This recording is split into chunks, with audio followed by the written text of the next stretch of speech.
Hey, Jim Roman here, national speaker and business coach, and I just wanted to shoot this quick live video to share my thoughts for the week. Today, we'll call it Monday Motivational.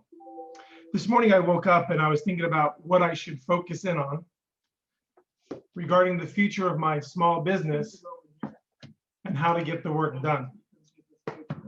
And so that's what I was thinking about today.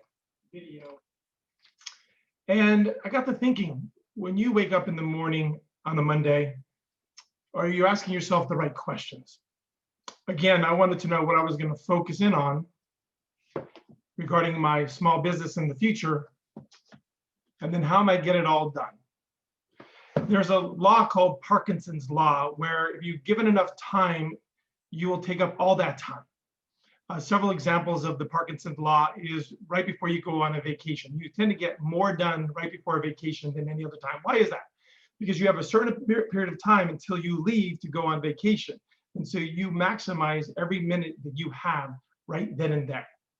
Another example is when taking a test. If you're given a month to study for a test, a lot of times people will wait to the last minute to study for that test. That's an example of Parkinson's law. And I got to thinking about my week. I have a whole week to get a bunch of things done, but if I ask myself, what am I going to focus in on? Another way of saying that, if I only can get done one thing today, what would that one thing be? The second side of that is, if I needed to get 2 things, 3 things done this week, what would those things be? And so I just got to thinking about that, looking through a lot of my business books. And it led me to one thing. I really haven't really thought about the future in a while, in the sense that, what do I want to do with my small business? What do I want it to look like? I think so often we think that we have plenty of time that will take as much time as we need to get things done. And I was reflecting on a story I was told years ago, where a gentleman who had a small business years ago wrote an org chart. And in his org chart, let's say he had 15 people that took these positions in the future. And he wrote his name in the positions that he had and the people that he had, and he realized he had 8 of those 15 positions were him. And he realized in that moment that he's not going to get where he wants to go if he's doing 8 of the 15 positions. So he started to put himself out of a job. Now, 30 years later, that is $1 billion company. He's traveling the world doing what he loves to do and enjoying life. And that is a very big inspiration for me. And so my question for you today is, what do you ultimately want your business to look like in the end? What is it ideally going to act like, feel like, be like when you arrive? If you're like most people that I come in contact with, they don't think about the future, they think about today, or they worry about yesterday, or maybe tomorrow. But I think if you can start painting a picture of what you want your business to look like in the future, it would make the biggest difference. Do you want to have multiple locations? Do you ultimately want to sell to a big corporation? Do you want to have multiple businesses? I remember sitting down with a very successful person many years ago in Virginia. I was looking to coach his son, and he wanted to interview to make sure I was the right business coach for his son, who wanted to go from micro to millions while having a life. And we got to talking, and he got to know me a little bit better. I've known him in passing over the years. And I ended up asking him a question out of something he said.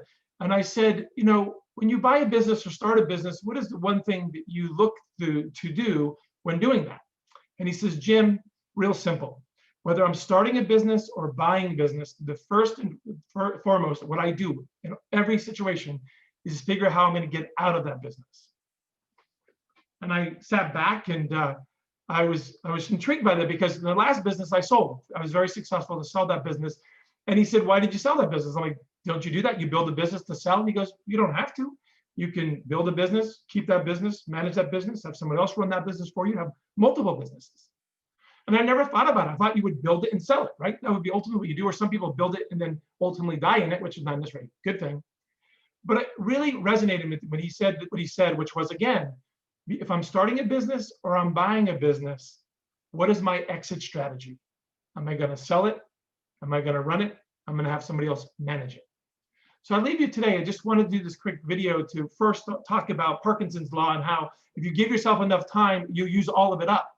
But if you shorten that time, shorten that focus, you're going to be more effective. But the second side of that time is you don't have all the time in the world to build a very big business or a very successful business.